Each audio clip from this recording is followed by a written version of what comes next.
بسم الله الرحمن الرحيم ويل للمطففين الذين إذا اكتالوا على الناس يستوفون وإذا كالوهم أو وزنوهم يخسرون ألا يظن أولئك أنهم مبعوثون ليوم عظيم يوم يقوم الناس لرب العالمين كلا إن كتاب الفجار لفي سجين وما أدراك ما سجين كتاب مرقوم ويل يومئذ للمكذبين الذين يكذبون بيوم الدين وما يكذب به إلا كل معتد أثيم إذا تتلى عليه آياتنا قال أساطير الأولين كلا بل ران على قلوبهم ما كانوا يكسبون كلا إنهم عن ربهم يومئذ لمحجوبون ثم إنهم لصالوا الجحيم ثم يقال هذا الذي كنتم به تكذبون صدق الله العظیم۔ ابھی جو آیات تلاوت کی گئی ہے ان آیات کا تعلق سورہ مطففین سے ہے۔ عام طور پر ائمہ فجر کی نماز میں اس سورت کی تلاوت کرتے رہتے ہیں، یہ بہت معروف اور مشہور ہے۔ اللہ تبارک و تعالی ان لوگوں کو متنبہ کر رہے ہیں جو ناپ تول میں کمی کرتے ہیں۔ دنیا کا کاروبار ہی امانت داری پر چلتا ہے، اگر ناپ تول میں کمی ہونے لگے اور ایک دوسرے کے حقوق کی حق تلفی ہونے لگے، اعتماد ختم ہو جائے گا، بازار ٹھپ ہو جائے گا، گرانی بڑھ جائے گی، چیزوں کی کمی ہونے لگے گی، ایک دوسرے پر بھروسہ نہیں کیا جائے گا۔ یہ وہ آیت ہے جس کی نوٹس لی گئی ہے۔ بڑے بڑے مفسرین نے اور غیر مسلموں نے بھی اس کا اعتراف کیا ہے کہ اس آیت میں وہ دم ہے جو پورے مارکیٹ پر قابو کر سکتے ہیں۔ ویل للمطففین، اللہ نے ڈرایا ہے، ہلاکت ہے، تباہی ہے، بربادی ہے ناپ تول میں کمی کرنے والوں کے لیے۔ اذا اکتالوا علی الناس یستوفون، جن کا حال یہ ہے کہ جب وہ لوگوں سے خود کوئی چیز ناپ کر لیتے ہیں تو پوری لیتے ہیں، اور اس میں کوئی برائی بھی نہیں ہے۔ جب اپنی چیز ہم لینے جاتے ہیں، ہم پیٹرول بھرواتے ہیں، تب بھی وہاں لکھا رہتا ہے کہ آپ کی نظر میٹر پر ہونی چاہیے۔ میٹر پر کیوں ہونی چاہیے؟ یہ اندیشہ ہے کہ اگر نظریں بچائیں گے یا نظریں ہٹائیں گے تو ایک پوائنٹ میں گڑبڑ ہو سکتی ہے، 8 سے ڈائریکٹ 10 تک پہنچ جائے گا یا 7 سے 9 تک پہنچ جائے گا۔ ظاہر ہے وہاں پہ متنبہ کیا گیا۔ آدمی جب تولتا ہے تو آدمی دیکھتا ہے کہ بھئی ذرا جھک کر تول، اچھی طرح تول، ورنہ اعتماد ہی ختم ہو جائے گا۔ تو اذا اکتالوا علی الناس، کہ جب وہ لوگوں سے خود کوئی چیز ناپ کر یا تول کر لیتے ہیں تو پوری لیتے ہیں، کوئی حرج کی بات نہیں، لیکن جب دینے کی باری آئے تب بھی اس اصول پر عمل ہونا چاہیے۔ اور جب وہ کسی کو ناپ کر یا تول کر دیتے ہیں تو وہ گھٹا کر دیتے ہیں، کمی کر کے دیتے ہیں، کوالٹی میں ڈنڈی مارتے ہیں، جس چیز کا انتخاب کیا گیا وہ نہیں دیتے، ہلکی دیتے ہیں، آرڈر دے کے چلے آئے تو جو آرڈر پر ملنا چاہیے اس کی علاوہ کوئی چیز بھیج دیتے ہیں۔ یہ تمام چیزیں عام طور پر آدمی آن لائن خریدتا ہے تو گڑبڑیاں ہوتی ہی رہتی ہے، منگواتے کچھ ہے اور کبھی کچھ مل جایا کرتا ہے۔ تو اللہ تبارک و تعالیٰ نے ڈرایا ہے اس لیے کہ مارکیٹ ٹھپ ہو جائے گا، اعتماد ختم ہو جائے گا، منڈی بند ہو جائے گی، لوگ کس پر اعتماد کریں گے؟ دنیا کا کاروبار تو چلے گا اعتماد پر، بھروسے پر۔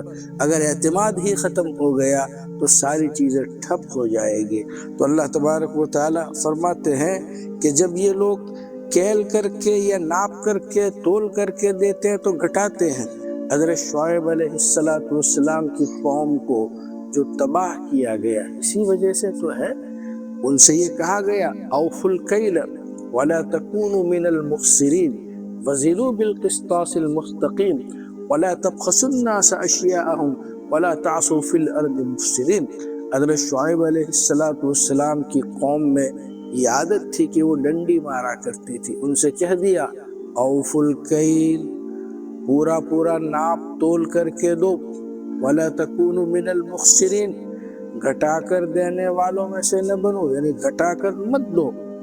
وزنوا بالقسطاس المستقیم، جو تمہارا صحیح ترازو ہے نا، کانٹا جو برابر ہے اسی صحیح ترازو سے دو۔ اس لیے علماء نے لکھا ہے کہ ناپ تول میں کمی تو ہے ہی چیزوں میں بھی، اس کے علاوہ ہر چیز میں یہ اصول کارآمد ہوگا۔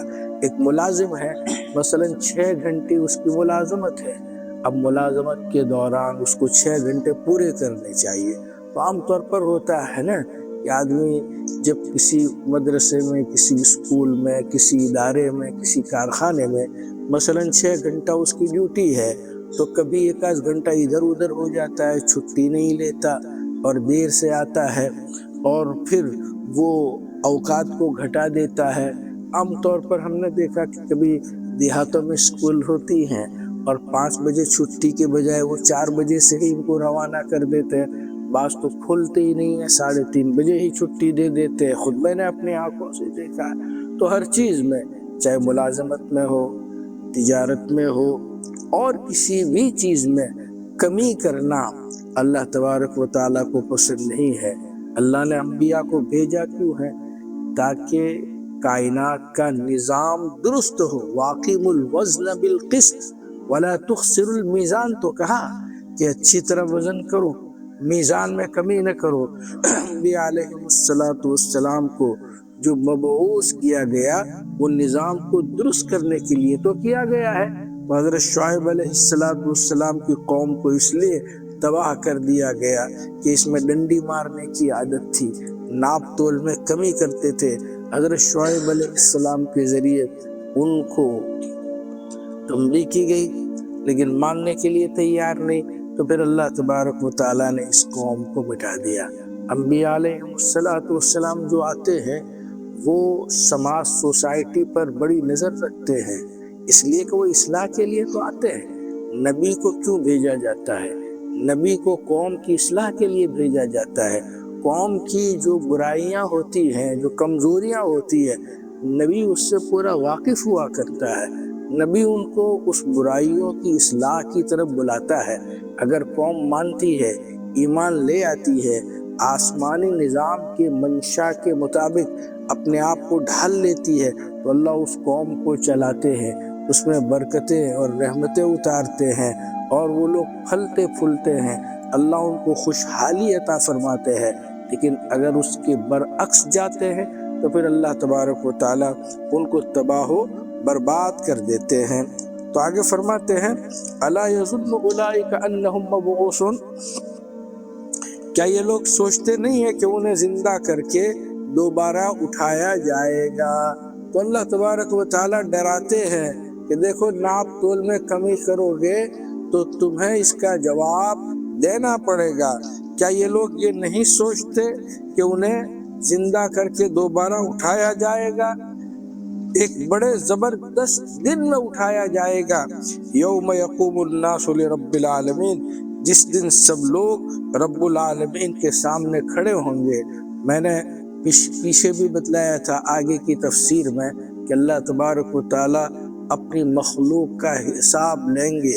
حضرت آدم علیہ السلام سے لے کر نبی اکرم صلی اللہ علیہ وسلم تک، بلکہ آخری انسان قیامت تک آنے والے جتنے لوگ ہوں گے ان تمام سے اللہ تبارک و تعالیٰ فردن پوچھیں گے، براہ راست گفتگو فرمائیں گے، پھر اس کے بعد اللہ تعالیٰ فیصلہ کریں گے۔ تو اللہ ڈرا رہے ہیں کہ میرے سامنے تمہیں حاضری دینا ہوگا، اگر ناپ تول میں کمی کرو گے تو تمہیں اس کا جواب دینا پڑے گا۔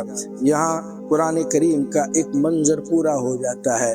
پھر اللہ تبارک و تعالیٰ آخرت میں نیک لوگوں کے نامہ اعمال اور برے لوگوں کے جو نامہ اعمال ہے اس پر گفتگو فرماتے ہیں۔ اللہ ارشاد فرماتے ہیں کلا ان کتاب الفجار لفی سجین وما ادراک ما سجین۔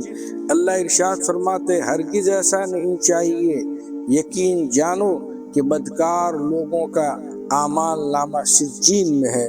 سجین ایک قید خانہ ہے جہاں اللہ کے باغیوں کی، خدا کے نظام کو تسلیم نہ کرنے والوں کی جو روحیں ہیں وہ سجین ایک قید خانہ ہے جس میں بند کر دی جاتی ہے۔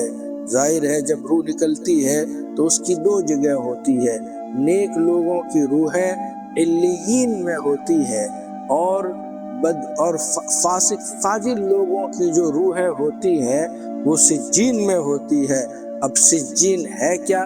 وما ادراک ما سجین۔ اللہ تبارک و تعالی ہمیں سمجھاتے ہیں ارے تمہیں معلوم ہے کہ وہ سجین جس میں نامہ اعمال رکھا ہوا ہے وہ کیا چیز ہے؟ کتاب مرقوم، وہ ایک لکھی ہوئی کتاب ہے۔ اس دن بڑی خرابی ہوگی جھٹلانے والوں کے لیے۔ جو لوگ بڑے آرام سے ڈٹائی کے ساتھ اپنے انجام کی پرواہ کیے بغیر جو آخرت کو جھٹلاتے ہیں نا، یوں کہتے ہیں ارے کس نے دیکھا ہے یار، کون دیکھ کر آتا ہے، ارے کچھ نہیں، کھا لو پی لو موج مستی کر لو، نہ حساب ہے نہ کتاب ہے۔ یوں کہتے ہیں ان ہی الا حیاتنا الدنیا نموت ونحیا وما یہلکنا الا الدہر۔ ارے بھائی یہ تو دنیاوی زندگی ہے، برت لو کھا لو پی لو، بس بڑھاپا ہے، زندگی کے ایام ہمیں ختم کر دیں گے۔ جب بڑھاپا آئے گا تو ہم خود بخود ختم ہو جائیں گے، کہاں حساب کہاں کتاب۔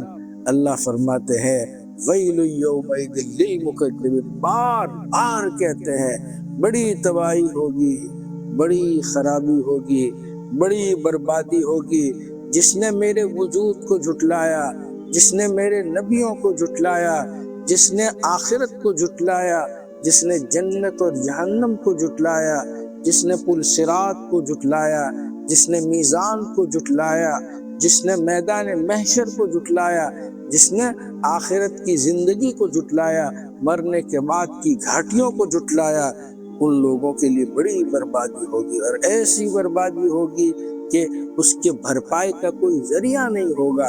وَأَنَّ لَهُمُ التَّنَاوُشُ مِن مَّكَانٍ بَعِيدٍ، وہ چاہیں گے کہ ایمان لے آئیں، دوبارہ اقرار کر لیں، یوں کہیں گے کہ اللہ وَلَوْ أَنَّ لَنَا كَرَّةً فَنَكُونَ مِنَ الْمُحْسِنِينَ، اللہ ایک بار بھیج دے، موقع دے دیں، میں اللہ کا نیک بندہ بن کر آؤں گا۔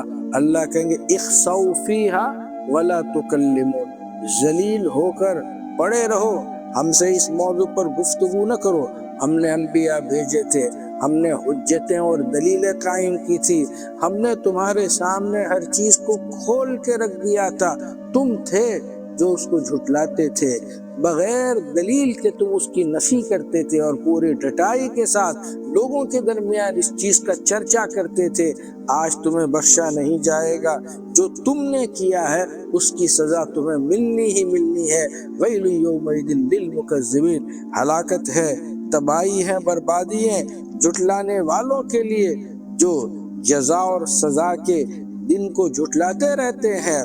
اور وما یکذب بہ الا کل معتد اثیم، اور اس دن کو وہی جھٹلاتا ہے جو حد سے آگے بڑھ جاتا ہے اور گنہگار ہوتا ہے۔ ان کا حال یہ تھا وَإِذَا تُتْلَى عَلَيْهِمْ آيَاتُنَا، جب قرآن کی آیات ان کے سامنے سنائی جاتی تھی تو یوں کہتے تھے کہ تو قصے کہانیوں کی کتاب ہے، محمد کہیں سے سن کر لاتے، اللہ نے اس کو نقل بھی کیا ہے۔ اللہ ارشاد فرماتے وَهِيَ تُمْلَى وقال الذین کفروا، جب کافر لوگ کہتے ہیں کہ وہی تملا علیہ بکرۃ واصیلا قل انزلہ الذی یعلم السر فی السماوات والارض انہ کان غفورا رحیما، جب ہماری آیات ان کے سامنے پڑھ کر سنائی جاتی تھی تو یہ کہتا ہے کہ بھائی یہ تو صبح شام لکھوائی جاتی ہے، یہ خرافات ہے، محمد کہیں سے سن کر لاتے ہیں اور پھر اس کو لکھواتے ہیں اور اس کو سماج سوسائٹی میں معاشرے میں اس کو رائج کرتے ہیں۔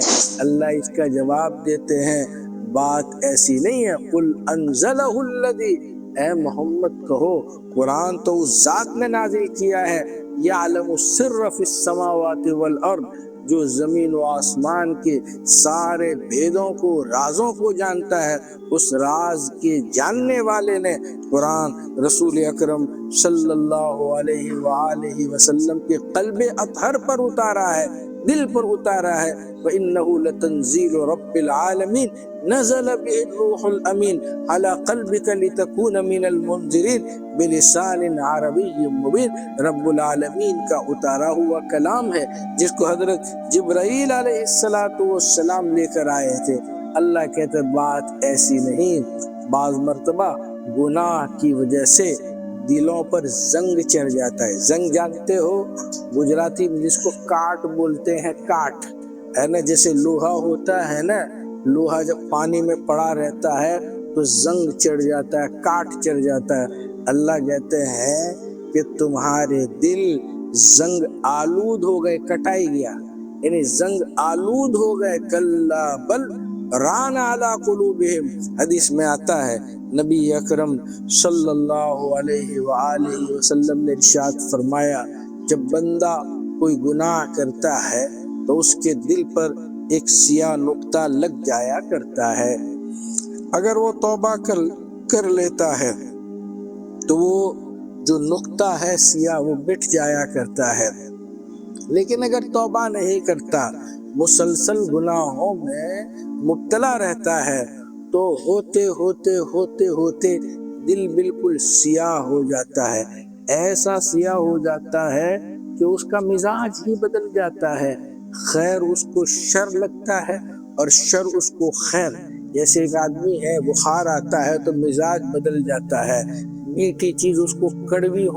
دکھائی دے، کڑوی محسوس ہوتی ہے، نیز ہر چیز اگر پیلیا ہو جاتا تو پیلی پیلی دکھائی دیتی ہے، وہ یہ سمجھتا ہے کہ سب چیزیں پیلی ہے یا سب چیزیں کڑوی ہے، حقیقت ایسا نہیں، اس کا مزاج فاسد ہو گیا ہے، نتیجتاً جو چیزیں پیلی نہیں ہیں وہ بھی اس کو پیلی دکھاتی ہیں، جو میٹھی ہیں وہ کڑوی اس کو محسوس ہوتی ہے۔ یہی حال انسان کا ہے، جب اس کا دل زنگ آلود ہو جاتا ہے پھر اس کو نیکی سے نفرت ہونے لگتی ہے، برائی کی ترویج کرتا ہے، زور شور سے فساد پھیلاتا ہے، کائنات کو تتر بتر کرنے میں زیادہ دلچسپی دکھاتا ہے، گویا خدا کا باغی بن جایا کرتا ہے۔ وجہ یہ ہے کہ کلا بل ران علی قلوبہم، اس کے دلوں پر زنگ چڑھ گیا ہے۔ نبی اکرم صلی اللہ علیہ وسلم نے امت کو ڈرایا ہے کہ زنگ سے بچو، بچنے کا طریقہ جب اللہ کے نبی علیہ السلام سے پوچھا گیا خساوت قلبی، دلوں پر جو زنگ لگ جاتا ہے اس کے ازالے کا، دور کرنے کا طریقہ کیا ہے، تو رسول اکرم صلی اللہ علیہ وسلم نے فرمایا تلاوت کلام پاک، آدمی قرآن کریم کی جتنی تلاوت کرے گا، جس توجہ کے ساتھ قبلہ رو ہو کر اور پوری یکسوئی کے ساتھ اگر وہ تلاوت کرتا ہے تو دلوں پر جو زنگ چڑھا ہے وہ دھیرے دھیرے ختم ہو جاتا ہے، دل نرم ہو جاتا ہے اور وہ دھل جایا کرتا ہے، پھر دل جو ہوتا ہے وہ اللہ تبارک و تعالیٰ کی تجلی گاہ ہوتی ہے۔ نبی اکرم صلی اللہ علیہ وسلم نے حضرت عقبہ ابن عامر رضی اللہ تعالیٰ عنہ کو یا حضرت حذیفہ کو، کسی صحابی کو نصیحت فرمائی تھی، املک علیک لسانک ولیسعک بیتک وابکی علی خطیتک، او کما قال علیہ السلام، فرمایا یا بنی ان قدرت ان تصبح وتمسی